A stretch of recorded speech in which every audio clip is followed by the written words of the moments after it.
काय करणार आहेस?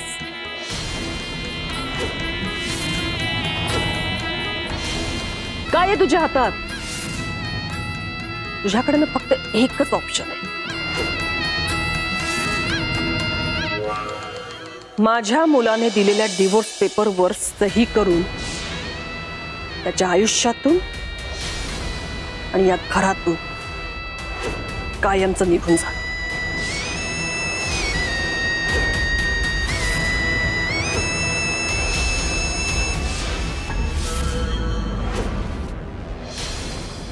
दामिनी मुजुमदार, मी काय करणार आहे हे तुम्हाला सांगण्यात मला जरा पण इंटरेस्ट नाही.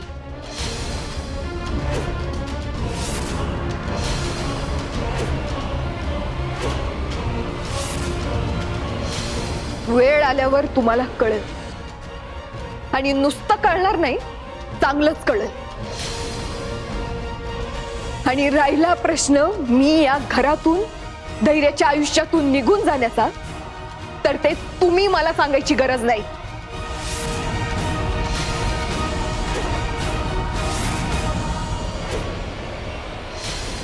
एवढी मोठी फसवणूक झाल्यावर मी अशी तशी इथून निघून नाही जाणार.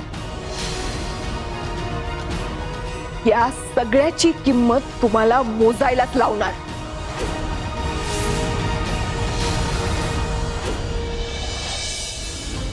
जो माणूस डोळ्यातलं पाणी गिळत गेला, पावलातनं रक्त आलं तरी ताठ मानानं उभं राहिला, त्याला झुकायला तुम्ही भाग पाडलं.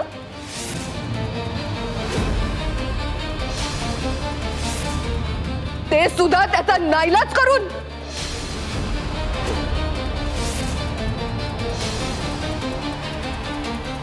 हे सगळं मी विसरणार नाहीये. तुम्ही किती चुकीचं वागलाय याची जाणीव मी तुमच्यात कायम जिती ठेवणार.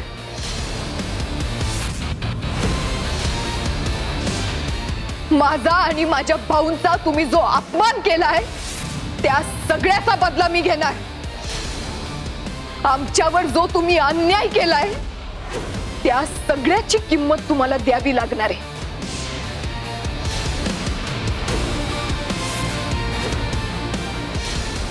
कारण माझा साधा हिशोब आहे. रिस्पेक्ट दिली तर प्रेम आणि मास दाखवला तर डायरेक्ट गेम.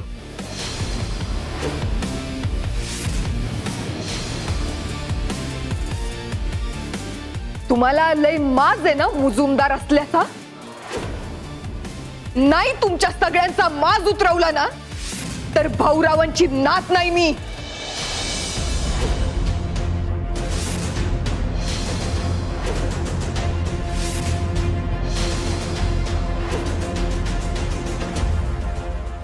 चला भाऊ, चला.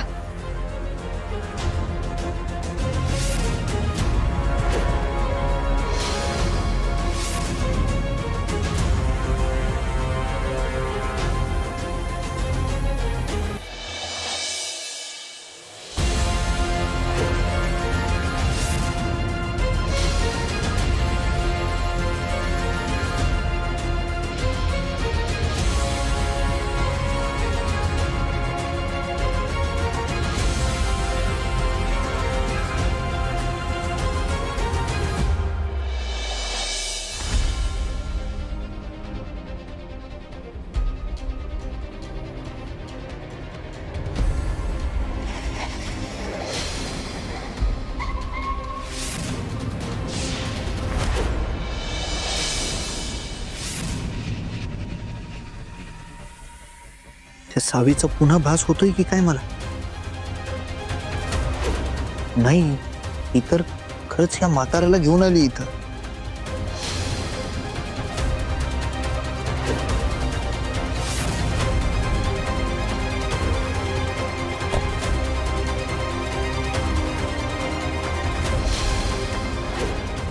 इथं काय करतेस तू? कशाला आलीस इथं? या माजोड्या लोकांच्या घरात पाय ठेवायची काय हौस नाही मला.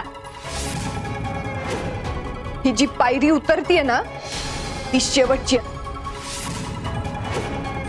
इथून पुढं तुझ्या घरात जर पाय ठेवला तर तो तुझा आणि मुजुमदारांचा माज उतरवायला ठेवत.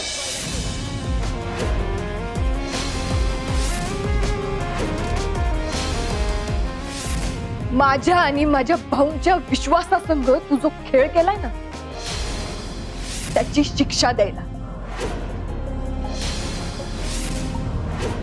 तुझ्या घरातल्यांनी माझा अपमान केला, मी तो सहन पण केला,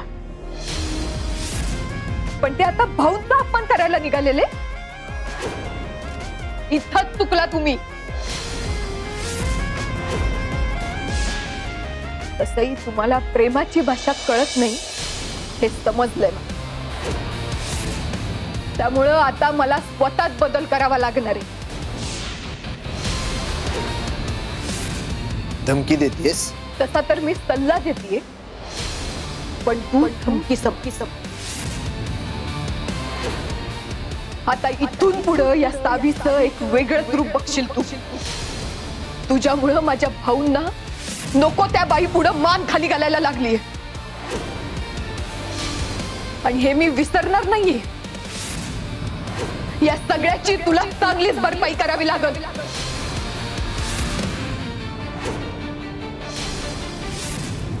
सोड ना साने, कुणाला समजून सांगायला लागल्यास तू?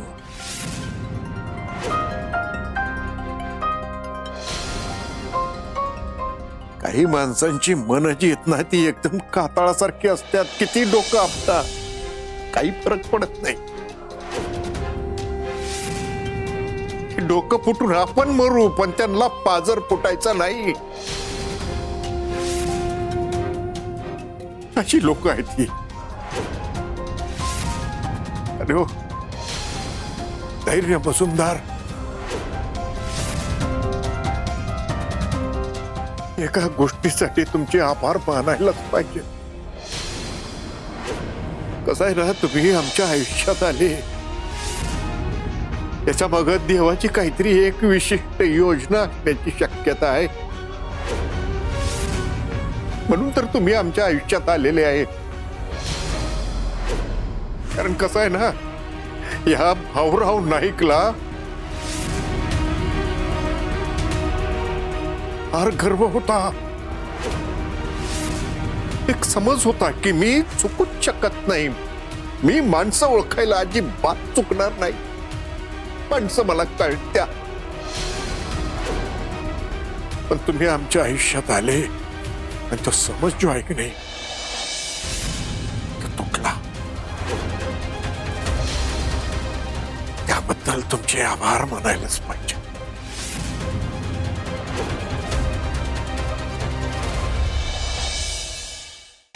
एक गोष्ट लक्षात ठेवा मुजुमदार,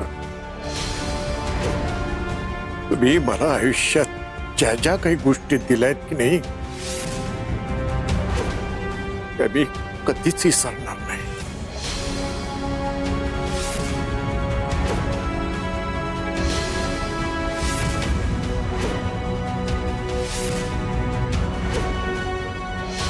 हो, कुठं गाडवा पुढे गीता वाचवताय तुम्ही? उपहासानं बोलताय सगळं, पण याला नाही समजायचं. ते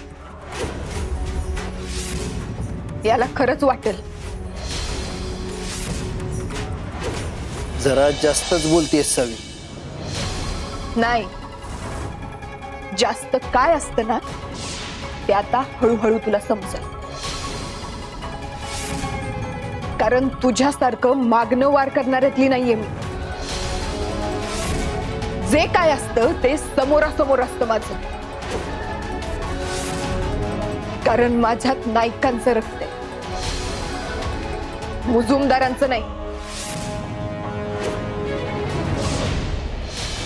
तयार हो, धैर्य मुजुमदार. तयार तयार हो. कोणा ऐऱ्या गैऱ्या समोर उभी नाहीयेस तू. धैर्य मुजुमदार आहे मी, आणि मी कायम तयार असतोय. कर तुला काय करायचंय ते. ठीक आहे.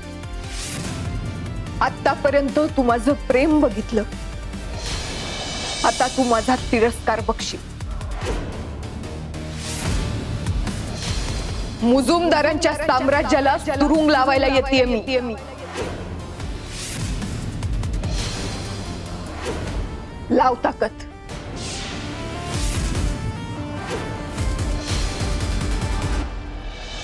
चला बा. उन्हापेक्षा असल्यांच्या सावलीनं जास्त त्रास व्हायचा. चला.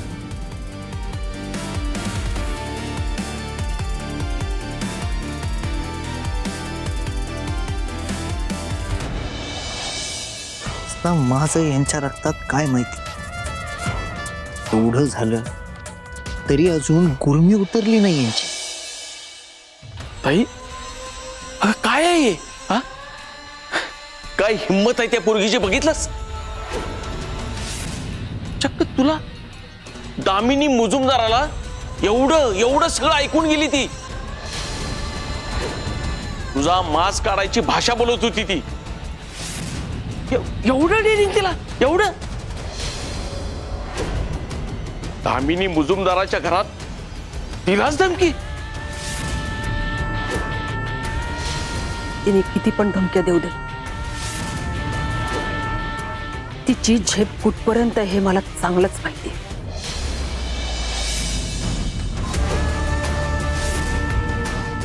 काही नाही करू शकत ती. काही नाही करू शकत. आणि करायचं असतं ना तर एवढं सगळं होईपर्यंत वाट बघत बसली नसती ती.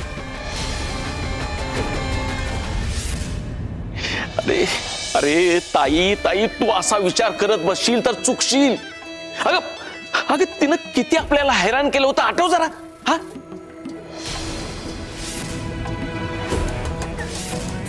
अगं तुझ्या पोराला तुझ्या समोर जेलमध्ये पाठवलं होतं तिनं. अगं स्वतःच्या जावेवर अन्याय होताना दिसला तर एखाद्या रणरागिणीसारखी उसळून उठली ती. स्वतःवरचा अन्याय ती गप काय गिळून टाकणार आहे का?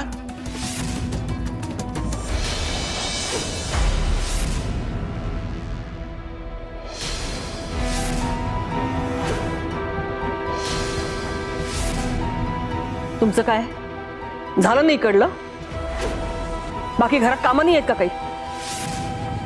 का आता इथेच थांबणार आहात?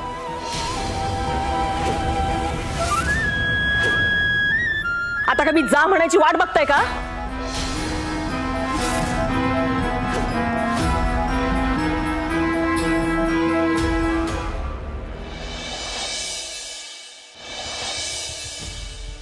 ताई ती पोरगी तुझ्या ह्या सुनांसारखी नाही बरं का.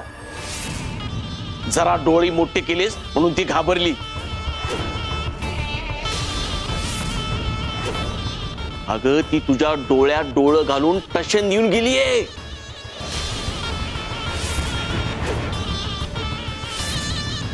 ती काय गप्प बसणार इथली नाही आहे. तिनं काय करायच्या आधी आपणच काहीतरी केलं पाहिजे.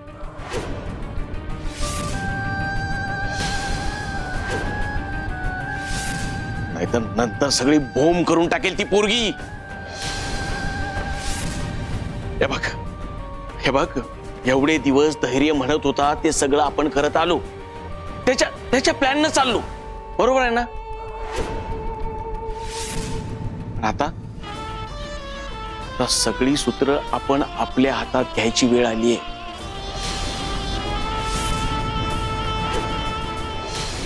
बरोबर बोललात बाबा. मी सगळी सूत्र हातात घ्यायलाच पाहिजे आणि त्या सावीला माझ्या धैर्यांच्या आयुष्यातून कायमचा हकलवून लावलं पाहिजे. तेही लगेच. कारण ती कधी काय करेल ना काही सांगताच येत नाही.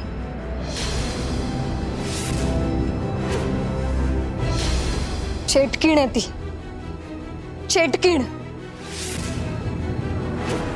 दुसऱ्यांच्या नात्यांमध्ये विष कालवायला तिला चांगलंच जमतं.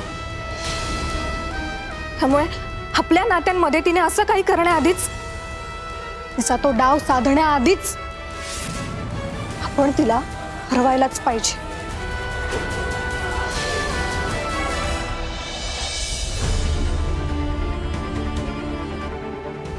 आई,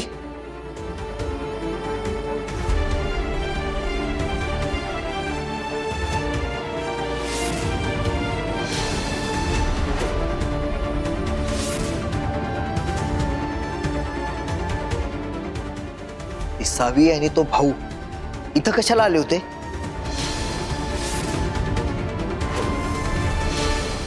धैर्यला जर का कळलं की मी भाऊंना माझ्या पायावर झुकवत होते तर हा चिडेल की याला बरं वाटेल काहीच कळत नाहीये.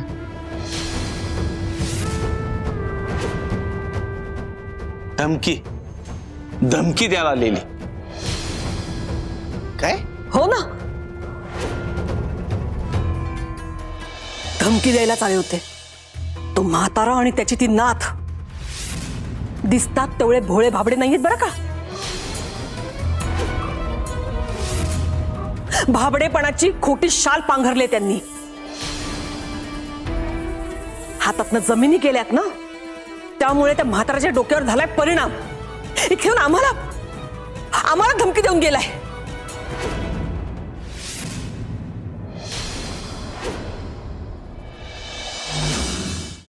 धमकी दिली? मग तुम्ही काय केलं?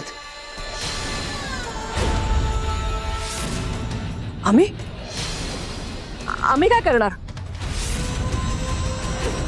दाखवली त्यांना त्यांची लायकी आणि हकलवून दिलं इकडनं.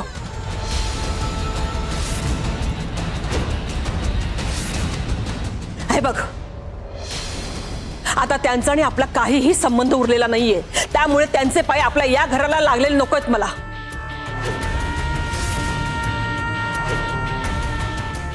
आणि हो, तूही आता लवकरात लवकर घटस्फोट घेऊन टाक.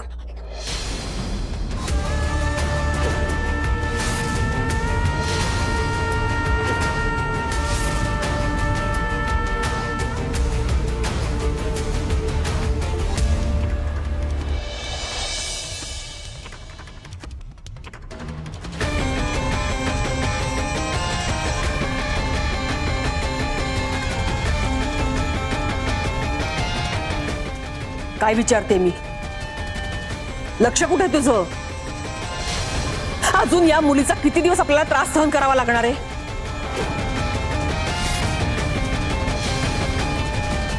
आपल्याच घरात येऊन काय धमकी देऊन गेली माहिती? म्हणाले की तुमची लायकी काढणार, तुम्हाला रस्त्यावर आणणार.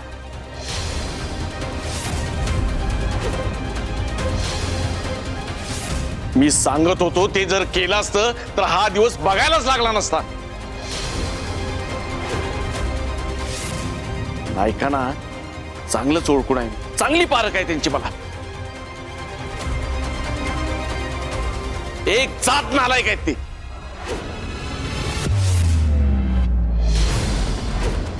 नाहीतर काय? इतर वेळेला नम्रपणे बोलणारा तो म्हातारा आता मात्र एकेरीवर आलाय. हातातनं जमिनी गेल्यात ना, तेव्हापासनं आरेरावीची भाषा काय करतोय, धमक्या काय देतोय तुला माहिती धैर्य? अरे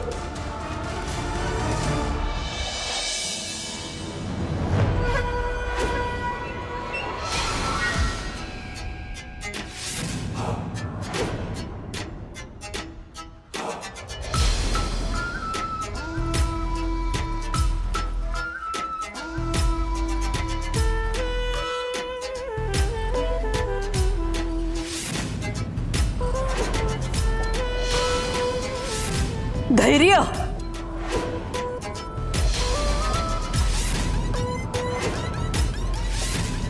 तुम्ही हाकलवलं ना त्यांना घरात ना, आता पुढं काय करायचं माझं मी बघतो.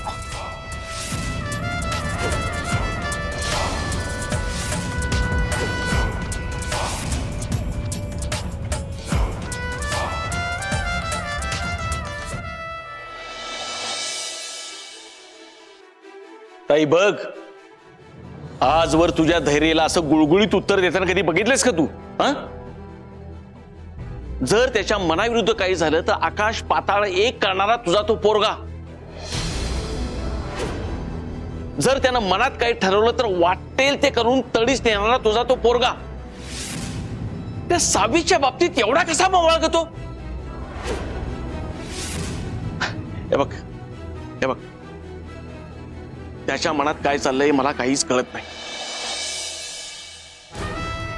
त्याच्याकडनं जर सावीच्या बाबतीत काही होणार नसेल तर सगळं आता आपल्या हातात घ्यावं लागेल.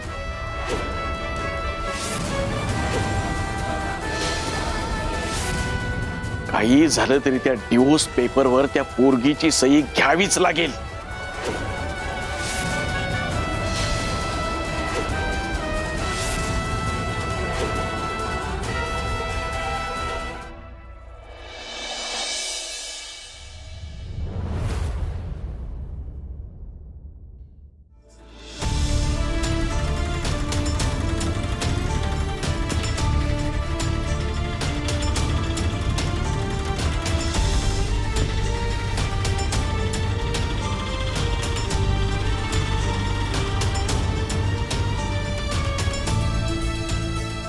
हे बघा भाऊ, जमिनी मिळाल्यात, विषय संपलाय. तवा हितनं काटायचं बघा. तिचा आणि माझ्या धैर्यांचा आता काही संबंध नाहीये. तुमची इच्छा आहे ना की तुमच्या नातीला मी या घरामध्ये पुन्हा बोलवावं, पुन्हा नांदवावं? असं जर का तुम्हाला वाटत असेल तर तुम्हाला आमच्या पायावर नाक घासून आमची माफी मागायची.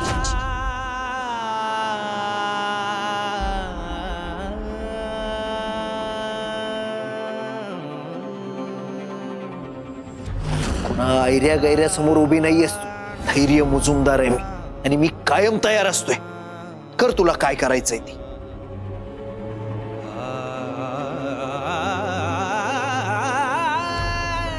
माझ्या मुलाने दिलेल्या डिवोर्स पेपरवर सही करून त्याच्या आयुष्यातून आणि या घरातून कायमचं निघून जा. भाऊ,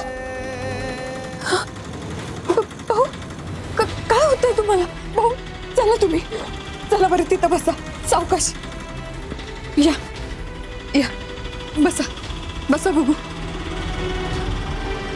सावकाश, मी पाणी घेऊन येते आलेच.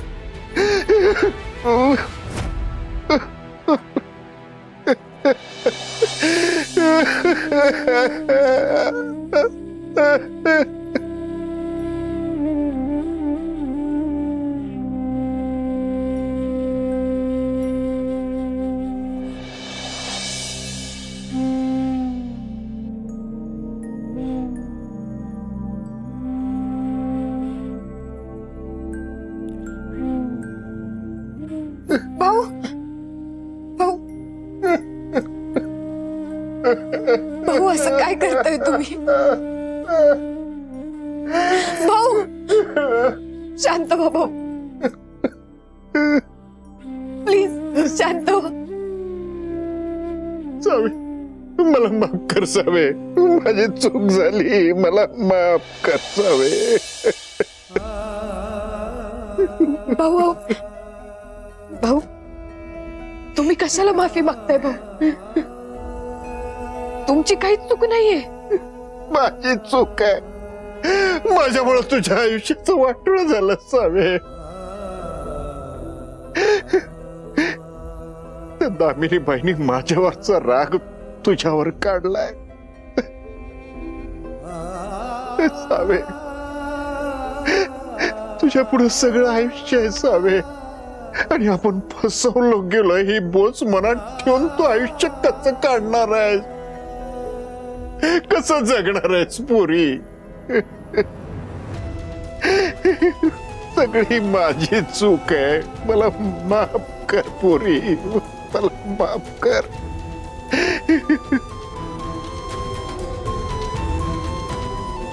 मी दोषी आहे तुझा पोरी.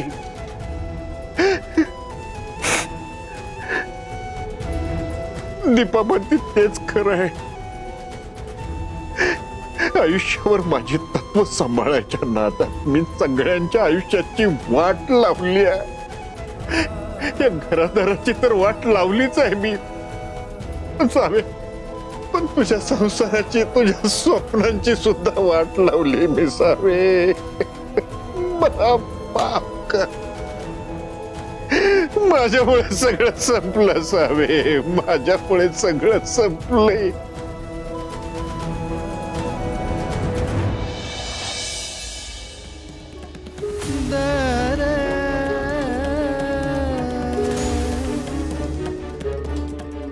भाऊ इकडे बघा, माझ्याकडे बघा की. इकडे माझ्याकडे बघा. काही संपलं नाहीये भाऊ, आणि काही झालं पण नाही. आपल्यावर वाईट वेळ आली होती आणि आता ती निघून गेली. भाऊ आता आपण रडत नाही बसायचं. तुम्हीच म्हणता ना भाऊ, जेव्हा सगळं संपतं तेव्हाच नवं अंकुर फुटायला लागतं. भाऊ मी तुमची नाते. भाऊ एवढ्या सहजासहजी मी हार नाही मानणार. तुम्हीच तर शिकवलंय की मला सत्य परेशान हो सकता है लेकिन पराजित नहीं.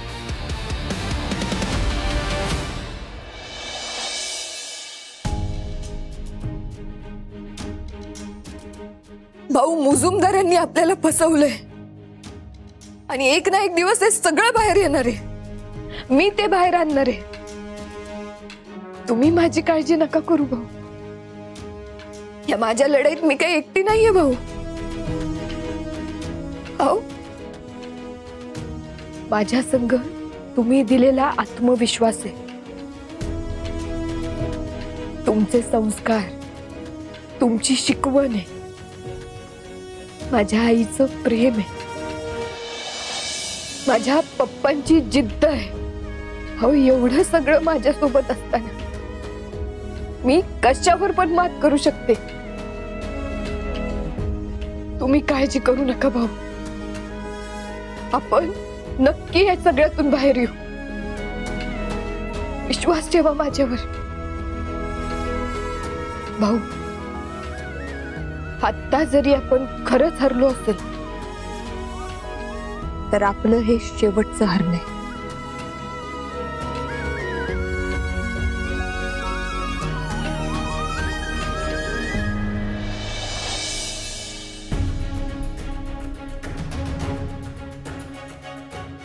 हे खरं पण तुझा संसार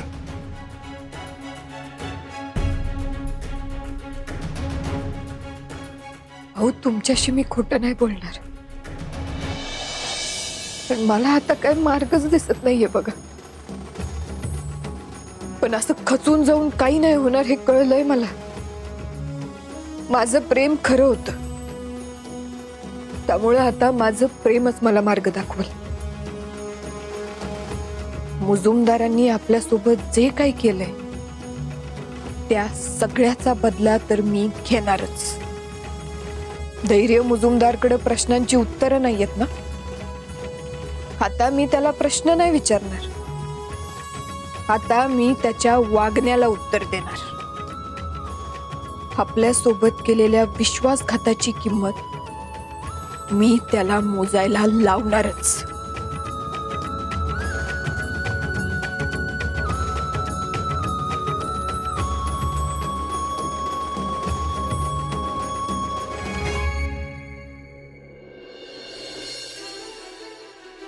हे बघ ताई, आपल्याकडे दुसरा काही ऑप्शन नाही.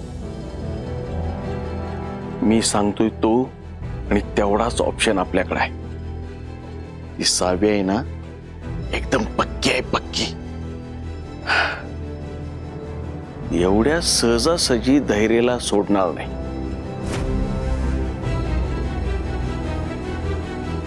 तिला जर वेगळं करायचं असेल आपल्याला काहीतरी वेगळं करावं लागेल. खरं बोलतोस.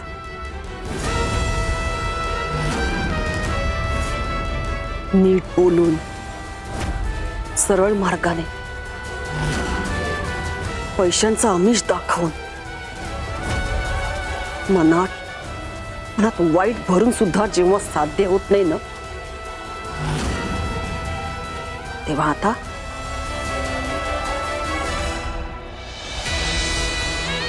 शेवटी दंड द्यायलाच हवा.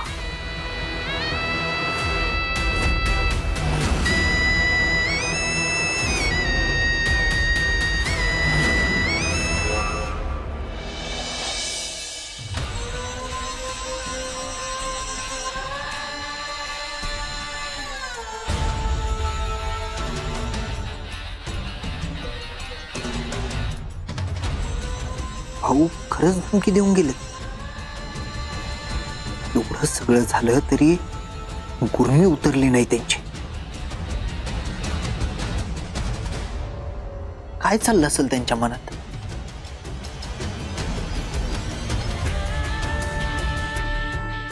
आपलं नातं, आपलं प्रेम हे सगळं तुमच्यासाठी खोटं असेल, पण हे सगळं मी मनापासून निभावलं होतं. आणि या सगळ्याची किंमत एक ना एक दिवस मी तुम्हाला मोजायला लावणारच. मनात विश्वास आणि गळ्यात मंगळसूत्र असलेली बायको काय करू शकते हे कळलंच आता तुम्हाला. खेळ तुम्ही सुरू केला होता, पण संपवणार मी. तुम्ही एवढे श्रीमंत नाही झालात की तुम्ही माझ्या प्रेमाची किंमत कराल.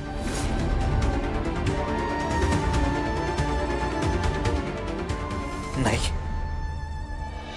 सावी आणि तो भाऊ एवढ्या सहजासहजी शांत बसणार नाहीत.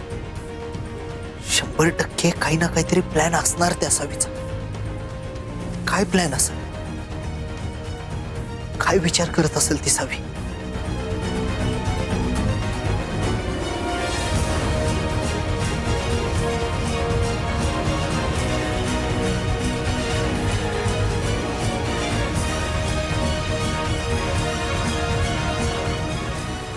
बिनाऱ्याला भूत दिसतं तशी गत झाली की तुमची. नाही, घाबरलं तर तुम्ही पाहिजेच. एवढं पाप करून असं निवांत कसं फिरू शकता? माझे डोळे तुम्हाला सारखे बघत राहणारे. अशी तशी तुमची पाठ नाही सोडणार मी. माझ्या संग तुम्ही जे जे काही केलंय त्या सगळ्याची किंमत मी तुम्हाला चुकती करायला लावणार. धैर्य मुजुमदार.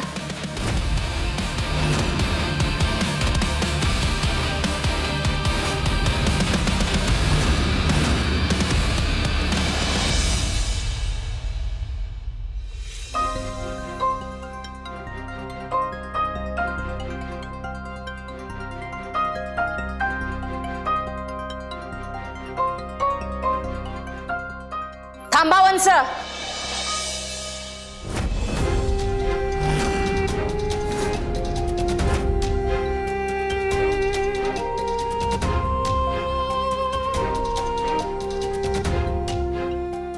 कुठल्या हक्कानं घरात आला हो तुम्ही? लग्न झालेल्या मुलीला माहेरी काहीच किंमत नसते, माहित नाही का तुम्हाला?